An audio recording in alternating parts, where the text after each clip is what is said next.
नमस्कार दोस्तों, carat coaching centre में आपका स्वागत है। और आज हम राजस्थान बोर्ड आरबीएसई की 6 क्लास का साइंस का चैप्टर नंबर 1 ले रहे हैं और जिसका नाम है भोजन के स्रोत, सोर्स ऑफ फूड। तो चलिए स्टार्ट करते हैं।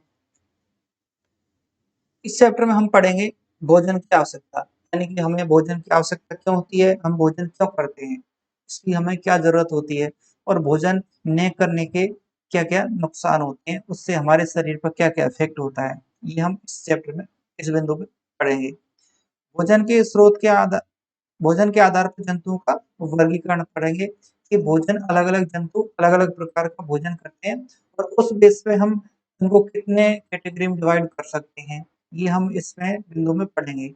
नेक्स्ट बिंदु है भोजन के स्रोत, यानी कि भोजन के हमें भोजन किस किस रूप में मिलता है, या तो हम पादप के रूप में लेते हैं या फिर हम जंतु के रूप में ले सकते हैं। नेक्स्ट पढ़ेंगे हम क्षेत्रीय भोजन, अलग अलग एरिया के हिसाब से लोगों द्वारा कौन कौन सा भोजन लिया जाता है, इस प्रकार हम इसमें पढ़ेंगे। अगला है विशिष्ट भोजन, कुछ विशेष प्रकार के भोजन के बारे में हम इसमें जानेंगे। तो चलिए हम इसमें स्टार्ट करते हैं। खेलने कूदने दौड़ने पढ़ने एवं अन्य कई प्रकार के कार्य करने के लिए हमारे शरीर को ऊर्जा की आवश्यकता होती है। इन सभी कार्यों को करने के लिए हमारे शरीर में संचित ऊर्जा खर्च होती है। तो हम कोई भी कार्य करते हैं तो उस कार्य में जो ऊर्जा खर्च होती है, हम पहले भोजन किया हुआ उस वो हमें ऊर्जा के रूप में हमारे शरीर में स्टोर होता है और उसी से हम सारा कार्य करते हैं। यानी कि हम भोजन करते हैं तो उससे हमारे शरीर में ऊर्जा बनती है और वो ऊर्जा हमारे शरीर में स्टोर रहती है, तो उसी से हम ये सारा शरीर का जो ऊर्जा है वो खर्च होती रहती है, जिससे हमें थकान का अनुभव होता है। यानी कि जो संचित ऊर्जा जैसे खर्च होगी तो हमें थकान का अनुभव होगा और हमें भूख लगने लगेगी और भूख लगने पर हम भोजन करते हैं, जिससे हमारा जो स्टोरेज में कमी हुई थी वो फिर से हम प्राप्त कर सकते हैं।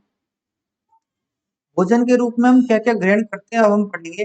इस अध्याय में हम इन्हीं भोजन के स्रोतों का अध्ययन करेंगे जिन्हें हम अन्य सजीव भोजन के रूप में ग्रहण करते हैं। हम वे अन्य सजीव जो भी जंतु भोजन के रूप में ग्रहण करते हैं।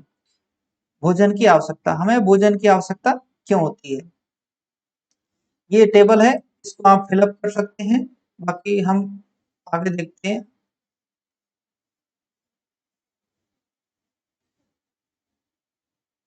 यहाँ पर देखते हैं हमारे शरीर को भोजन की आवश्यकता क्यों होती है। तो हमारे शरीर को भोजन की आवश्यकता क्या-क्या होती है और भोजन करने से हमको मुख्य क्या लाभ हैं, ये हम यहाँ पर देखेंगे। तो इसमें निम्नलिखित लाभ हैं हमारे भोजन करने के। तो फर्स्ट में है इसमें भोजन दैनिक शारीरिक कार्य हेतु ऊर्जा की आपूर्ति करता है। तो फर्स्ट में क्या है, ऊर्जा की आपूर्ति करता है, यानी कि हमें भोजन करने से शरीर को ऊर्जा मिलती है और ऊर्जा मिलती है तो हम कार्य करते हैं, तो ये हमें भोजन का पहला बेनिफिट है। सेकंड है भोजन शरीर को स्वस्थ रखने के साथ साथ शरीर की वृद्धि और विकास में उपयोगी है। तो सेकंड क्या हो गया, शरीर की वृद्धि एवं विकास। पहले हम भोजन हमें ऊर्जा देता है, दूसरा भोजन करने से शरीर की वृद्धि और विकास होता है। तीसरा है भोजन शरीर में रोगों से लड़ने की क्षमता, यानी कि रोग प्रतिरोधक क्षमता बनाए रखता है। रोगों से लड़ने की क्षमता, जिसी को हम क्या बोलते हैं, रोग प्रतिरोधक क्षमता। तो भोजन करने के 3 लाभ हो गए। पहला लाभ हो गया हमें ऊर्जा की आपूर्ति होती है। दूसरा लाभ क्या हुआ, शरीर का वृद्धि और विकास होता है। और तीसरा लाभ क्या हुआ भोजन का, रोगों से लड़ने की क्षमता प्राप्त होती है हमारे शरीर में। तो ये भोजन के लाभ हैं। यानी कि या फिर यूँ पूछा जाए हम भोजन क्यों करते हैं, तो हम भोजन इसलिए करते हैं, 3 कारण हैं उसके। भोजन करने से हमें ऊर्जा मिलती है, शरीर की वृद्धि और विकास होता है और रोगों से लड़ने की क्षमता या फिर प्रतिरोधक क्षमता बनती है। अब हम देखते हैं भोजन के आधार पर जंतुओं का वर्गीकरण, यानी कि अलग-अलग जंतु अलग-अलग प्रकार का भोजन करते हैं, तो उसके आधार पर हम उन्हें कितने भागों में बाँट सकते हैं या फिर किस-किस कैटेगरी में बाँट सकते हैं।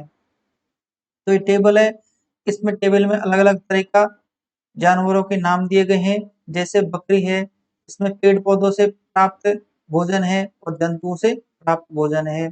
तो हमें इसको इसमें टेबल में हम फिलअप कर सकते हैं। इसमें हम फिलअप क्या कर सकते हैं, जैसे बकरी है तो बकरी क्या खाती है, अनाज खाती है, फल खाती है, चारा खाती है और सब्जी खाती है, यानी कि ये इसको ये सारी चीजें खा सकी है। तो हमको टिक लगाना है, बकरी ये खाती है या फिर ये खाती है। छिपकली है, छिपकली क्या होती है, जंतुओं को, कीड़े मकोड़ों को खाती है। शेर क्या खाता है, शेर भी मांस मछली खाता है। सांप क्या खाता है, सांप भी इसे खाता है। बिल्ली, बिल्ली क्या खाती है, बिल्ली दोनों तरह से खाती है। बिल्ली चूहों को भी खाती है और घर में रोटी दही दूध उनको भी खा जाती है।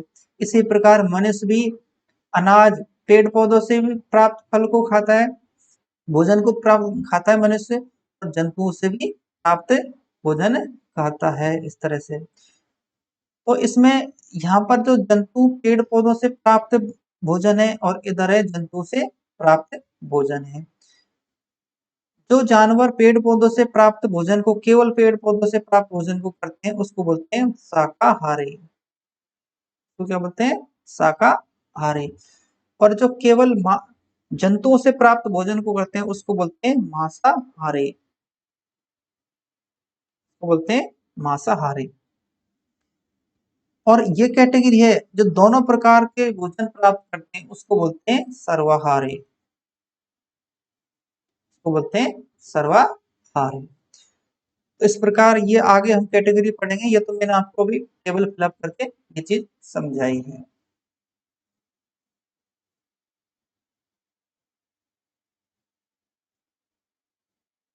क्या सभी जंतु, क्या सभी जंतुओं से प्राप्त भोजन पेड़ पौधे हैं, क्या सभी जंतुओं के भोजन का स्रोत जंतु हैं, यानी कि ये कह रहा है क्या सभी जंतुओं का भोजन पेड़ पौधे हैं या फिर सभी जंतुओं का भोजन जंतु हैं, यानी कि क्या सभी जंतु पेड़ पौधों से प्राप्त करते हैं या फिर सभी जंतु जंतुओं से प्राप्त करते हैं। तो ये दोनों बात ठीक नहीं है, यानी कि केवल जंतु हैं, कुछ जंतु ऐसे होते हैं जो केवल पेड़ पौधे से खाते हैं, कुछ जंतु ऐसे होते हैं जो केवल जंतुओं से खाते हैं, और कुछ जंतु ऐसे होते हैं जो पेड़ पौधे और जंतु दोनों से प्राप्त भोजन को करते हैं।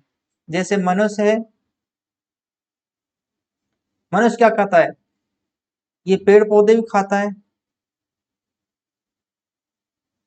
और जानवरों से मांस भी खाता है, ये मांस भी खाता है।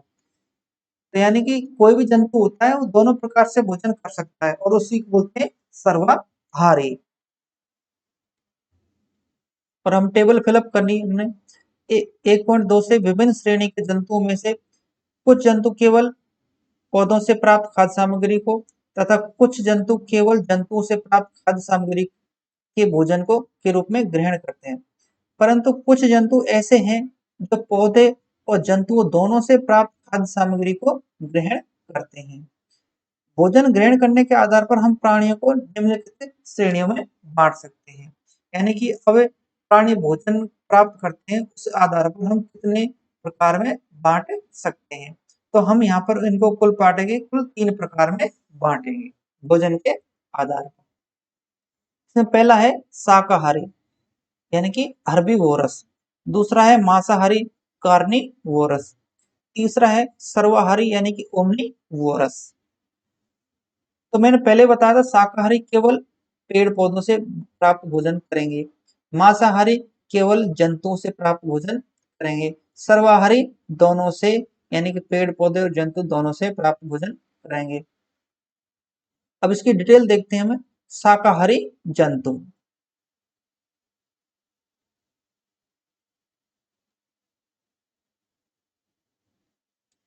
शाकाहारी जंतु कौन कौन से होते हैं, यानी कि हर्बीवोरस जंतु कौन कौन से होते हैं। ऐसे जंतु जो पेड़ पौधों से प्राप्त भोजन, यानी कि ये याद रखना आपको, केवल पेड़ पौधों से प्राप्त भोजन सामग्री को भोजन के रूप में ग्रहण करते हैं, वो क्या कहलाते हैं, वो कहलाते हैं हर्बीवोरस।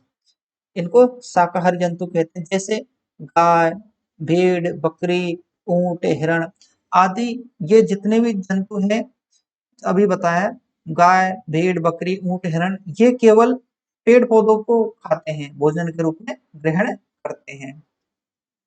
अगला है मांसाहारी जंतु यानी कि कार्निवोरस। यहाँ पर एग्जाम्पल देख सकते हैं शाकाहारी जंतुओं के, जैसे ये बकरी है, गाय है, ऊंट है, हिरण है, ये सारे क्या हैं? ये सारे हैं शाकाहारी, ये सारे शाकाहारी जंतु हैं जो कि केवल पेड़ पौधों से प्राप्त भोजन करते हैं।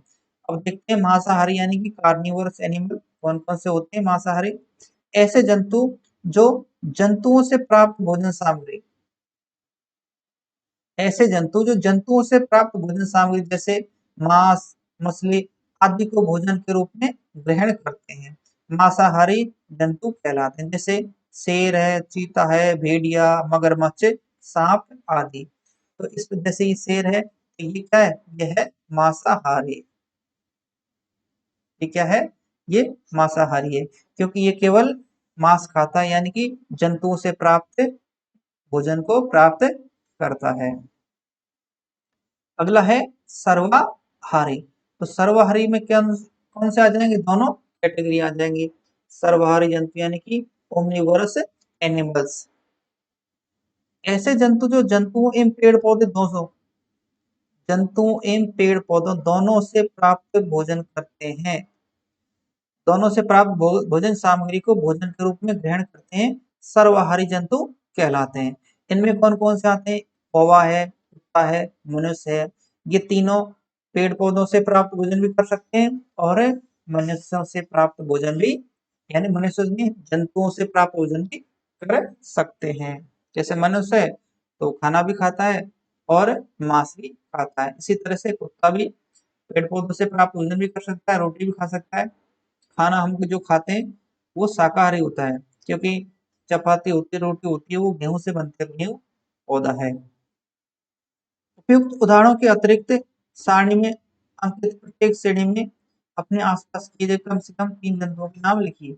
ये एक्टिविटी है तो इसको आप कर भी सकते हैं, बाकी आपको मैंने कंप्लीट समझा दिया है। जैसे ये है सर्वाहारी जंतु है, कौवा भी सर्वाहारी है और कुत्ता भी सर्वाहारी है।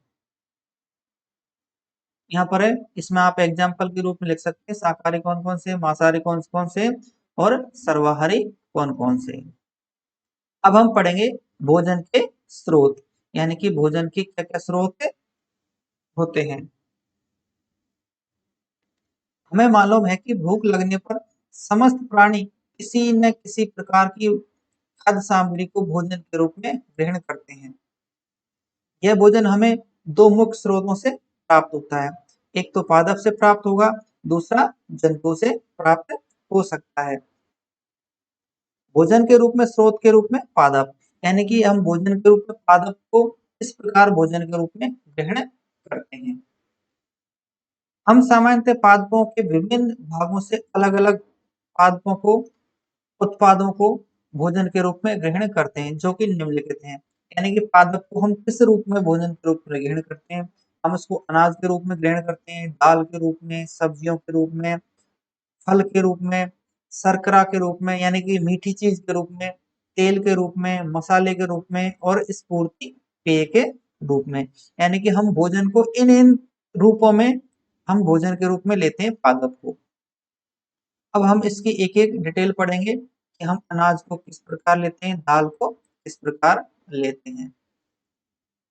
सबसे पहले हम पढ़ेंगे अनाज, सीरियल्स। सभी प्राणियों के लिए अनाज महत्वपूर्ण पादप उत्पाद है और अनाज से ही हम विभिन्न प्रकार के भोजन बनाते हैं, रेसिपी बनाते हैं, जिसका उपयोग भोजन सामग्री के रूप में प्रयोग किया जाता है। इसमें अत्यधिक मात्रा में ऊर्जा होती है और एक कार्बोहाइड्रेट के मुख्य स्रोत होते हैं। तो इसको आप बिल्कुल नोट कीजिए। अनाज होते हैं जो किसके स्रोत होते हैं? कार्बोहाइड्रेट के स्रोत होते हैं। ये कार्बोहाइड्रेट के स्रोत होते हैं, अनाज होते हैं। और इसके अनाज के उदाहरण कौन कौन से हैं? गेहूं है, मक्का है, चावल है, बाजरा है, जौ है, जिनको हम भोजन के रूप में करते हैं वो अनाज होते हैं। अगला है दालें, पल्सेज। दालें फलीदार पौधों के बीजों से प्राप्त होती हैं। तो दालें कहाँ से प्राप्त होती है? फलीदार पौधे होते हैं उनके बीजों से प्राप्त होती है दालें, जिसका भोजन के रूप में उपयोग किया जाता है। इनसे हमें प्रोटीन प्राप्त होता है। दालों से हमें क्या प्राप्त होता है? प्रोटीन प्राप्त होता है। अनाज से तो कार्बोहाइड्रेट था, अनाज से कार्बोहाइड्रेट था, और दाल से क्या था? प्रोटीन था। विभिन्न प्रकार की दालें जैसे चना है, सोयाबीन है, मटर है, मूंग है, मोठ है, मसूर है, अरहर है आदि, ये विभिन्न प्रकार की दालें हैं जिनसे हमें प्रोटीन प्राप्त होती है। तो ये इसके एग्जाम्पल आप देख सकते हैं। ये तो है गेहूं है, अनाज का एग्जाम्पल। ये मक्का, ये भी अनाज है। ये सारी अनाज के हैं, ये अनाज के प्रकार हैं, मक्का, चावल, बाजरा, ये सारे। ठीक है। अब ये एग्जाम्पल है दाल के। ठीक है। ये मूंग है, ये चना है, ठीक है, ये मोगर है, और ये अरहर है। इस प्रकार ये दालों के एग्जाम्पल हैं। अगला है सब्जियां, यानी कि भोजन के रूप में हम पौधे को सब्जी के रूप में भी ग्रहण करते हैं। तो सब्जियां, वेजिटेबल। पौधे के विभिन्न भागों का सब्जियों के रूप में उपयोग किया जाता है। जड़, तना, पत्ती, फल, फूल आदि इसके रूप में हम सब्जी के रूप में बनाते हैं। यानी कि किसी पौधे की जड़ की सब्जी बनती है, किसी की तने की बनती है, किसी की पत्ती की बनती है, किसी के फल की, किसी की फूल की। इस प्रकार हम सब्जियों के रूप में काम लेते हैं। जैसे फूल के रूप में ये गोभी है, तो ये पौधा है, तो फूल को हम सब्जी के रूप में उपयोग करते हैं। ये भिंडी है, ये क्या है? फल है। ये पालक क्या है? ये है पत्ता है। तो इसको अलग अलग रूपों में हम सब्जी के रूप में ग्रहण करते हैं। यहाँ पर टेबल दे रखा है, और इस टेबल में भी ये चीज बता रखी है कि पौधे के भाग का नाम है और उस सब्जी का नाम है। यानी कि पौधे का भाग है फूल, तो फूल से हम सब्जी कौन से पौधे से प्राप्त करते हैं? फूल गोभी से प्राप्त करते हैं। सब्जी के रूप में हम फल कौन सा लेते हैं? भिंडी को लेते हैं। सब्जी के रूप में पत्ती किसकी लेते हैं? पालक की। और सब्जी के रूप में तना किसका लेते हैं? आलू। आलू क्या है? रूपांतरित तना है। आलू क्या है? कि रूपांतरित तना है आलू। आलू जड़ नहीं है, आलू क्या है? रूपांतरित तना बोलते हैं इसको। और सब्जी के रूप में जड़ किसकी लेते हैं? जड़ लेते हैं मूली को। मूली क्या होती है?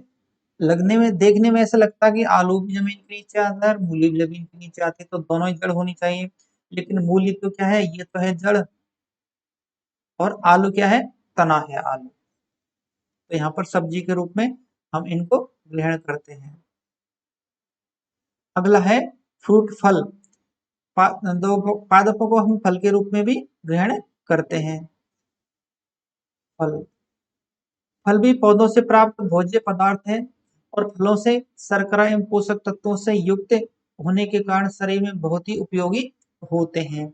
और फल के रूप में हम केला, आम, सेब, अंगूर, अनार, मौसमी, अमरूद, बेर, पपीता आदि प्राप्त करते हैं। पौधों से प्राप्त फल, जो फल सूखने के बाद भी खाद्य पदार्थ के रूप में उपयोग लिए जाते हैं, उन्हें सूखे मेवे कहते हैं। यानी कि कुछ फल तो ऐसे होते हैं जो ताजा खाए जाते हैं, सूखने के बाद उपयोगी नहीं होते। कुछ फल ऐसे होते हैं जो सूखने के बाद भी उपयोगी होते हैं, उसको बोलते हैं सूखे मेवे। और इसके एग्जाम्पल जैसे बादाम है, पिस्ता है, काजू है, अखरोट है, ये सारे सूखने के बाद भी उपयोग होते हैं। ये देखो, ये विभिन्न प्रकार के सूखे मेवे हैं। अगला है शर्करा। शर्करा यानी कि मीठी चीज के रूप में शुगर। गुड़ एवं शक्कर हमें कहाँ से प्राप्त होते हैं? ये दोनों गन्ने से प्राप्त होते हैं। गन्ने के उत्पाद हैं दोनों, शक्कर, चीनी जो भी होते हैं। गन्ने का तना हमें, जिसे हम चूसते हैं, इसका मीठा रस निकाल कर हम पीते हैं। गन्ने का जूस भी पिया होगा सभी ने। इसी मीठे रस से गुड़ व चीनी बनाए जाते हैं। तो गन्ने का जो रस निकाला जाता है, ठीक है, सबने पिया होगा।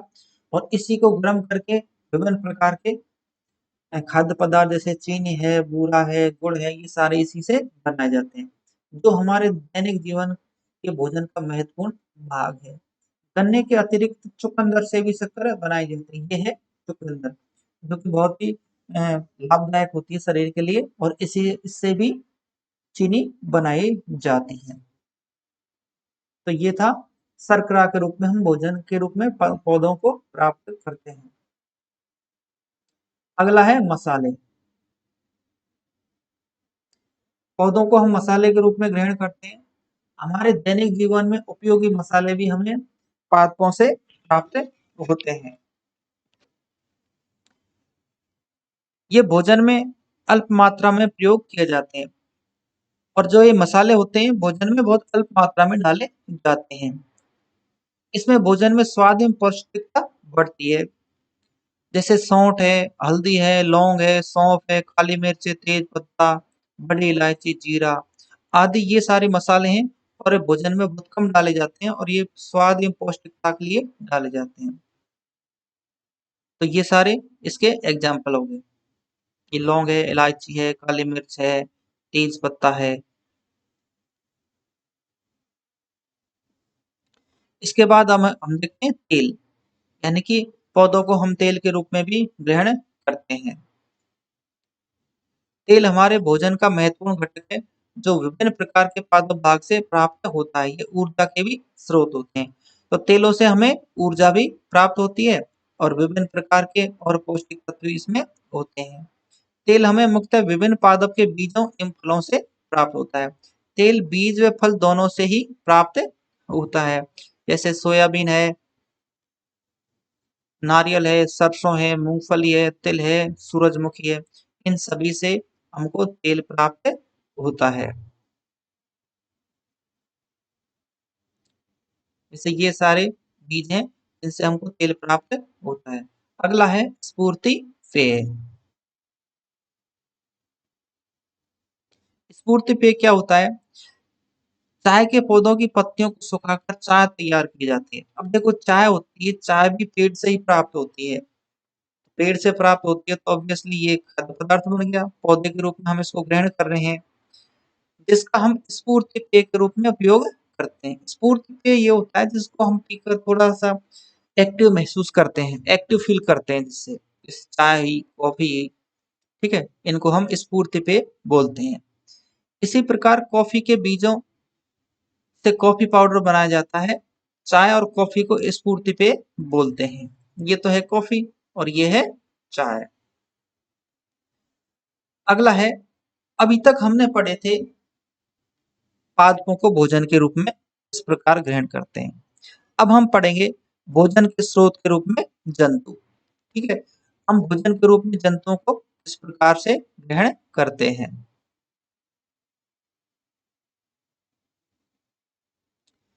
जंतुओं से भी प्रत्यक्ष अप्रत्यक्ष रूप से कई प्रकार की खाद्य सामग्री प्राप्त होती है। जैसे दूध होता है, अंडे, मांस, मछली, ये सारे जंतुओं से हमें प्राप्त होते हैं। अब हम कह सकते हैं कि जंतु भी भोजन के स्रोत होते हैं। तो हम जंतुओं को भोजन के रूप में प्राप्त करते हैं या फिर जंतुओं से प्राप्त उत्पाद को हम भोजन के रूप में ग्रहण करते हैं। तो जंतु तो खाद्य पदार्थ के रूप में ले ही रहे हैं हम। तो निम्नलिखित भोज्य पदार्थ जंतुओं से हमें प्राप्त होते हैं। तो जंतुओं से हम कौन कौन से भोजन लेते हैं? दूध लेते हैं, ठीक है, दूध उत्पाद है। दूसरा, शहद भी जंतुओं से प्राप्त होता है, जैसे मधुमक्खी शहद बनाती है तो वो जंतु है वो। अंडे मिलते हैं हमें जंतु से और मांस मिलता है। अब हम इसमें पढ़ेंगे दूध एवं दूध से प्राप्त उत्पाद। तो दूध एवं दूध से प्राप्त उत्पाद क्या बोलते हैं? दूध है, पनीर है, घी है, दही है, दही के साथ छाछ भी बोल सकते हैं। ठीक है, तो ये सारे आइटम हमें किससे प्राप्त होते हैं? दूध से प्राप्त होते हैं।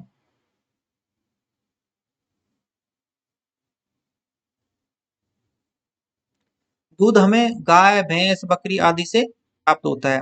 दूध हमारी शारीरिक वृद्धि के लिए लाभदायक है और दूध में क्या होता है? कैल्शियम। दूध कैल्शियम का मुख्य स्रोत होता है। दूध से दही, छाछ, मावा, घी, पनीर आदि तैयार किए जाते हैं, जिन्हें हम भोजन के रूप में ग्रहण करते हैं।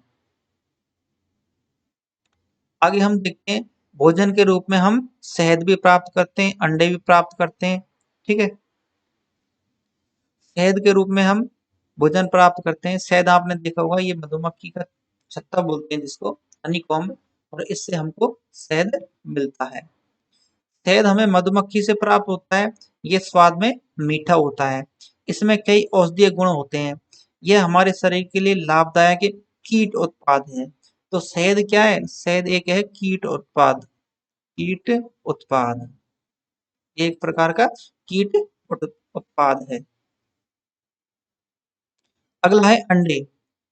अंडे मुर्गी से प्राप्त होते हैं। इसमें कैल्शियम व प्रोटीन पाया जाता है। मांस मछली। मांस बकरा, मुर्गी एवं मछली आदि जंतुओं से प्राप्त होता है और यह प्रोटीन का स्रोत होता है। मांस किसका स्रोत होता है? प्रोटीन का स्रोत होता है।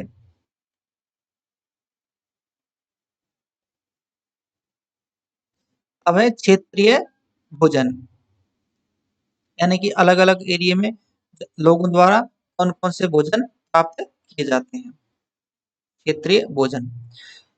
भारत एक विशाल संस्कृति संपन्न एवं भौगोलिक विशिष्टता वाला राष्ट्र है। हमारे देश में विभिन्न प्रांतों क्षेत्रों में जलवायु, सांस्कृतिक विभिन्नता होने के प्रभाव यहाँ के खान-पान एवं वेशभूषा पर भी पड़ता है। यानी कि विभिन्न प्रकार की संस्कृति है, उसका हम अलग-अलग वेशभूषाओं पर जैसे प्रभाव पड़ा, उसी तरह से खान-पान पर भी इसका प्रभाव देखने को मिलता है। अलग-अलग एरिया की अलग-अलग अपनी रेसिपी होती हैं, रसोइयाँ होती हैं, ठीक है? तो ये इसका प्रभाव होता है। जैसे राजस्थान में दाल बाटी चूरमा ये बहुत फेमस है।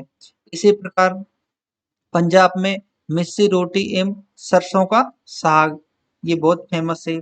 और दक्षिण भारत में इडली डोसा, ठीक है?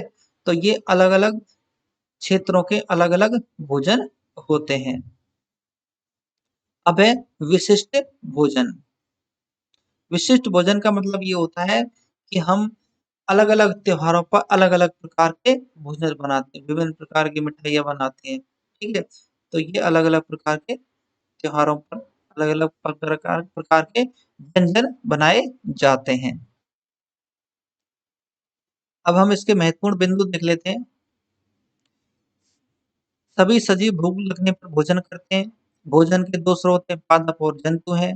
भोजन के आधार पर प्राणी को 3 भागों में बाँटा गया है, शाकाहारी, मांसाहारी और सर्वाहारी। पादपों से पादपों के कई भागों से हमें भोजन प्राप्त होता है, जैसे जड़ से, तना से, पत्ती, बीज, फल, फूल आदि से। और अनाज, दालें, सब्जियां, तेल, मसाले आदि विभिन्न प्रकार की सामग्री के रूप में मिलती है। और जंतुओं से दूध, शहद, अंडे, मछली, मांस आदि के रूप में मिलती है।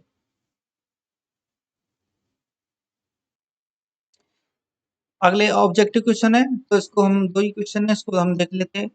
निम्नलिखित में से शाकाहारी जंतु है। शाकाहारी यानी कि जो पेड़ पौधों को भोजन के रूप में ग्रहण करता है।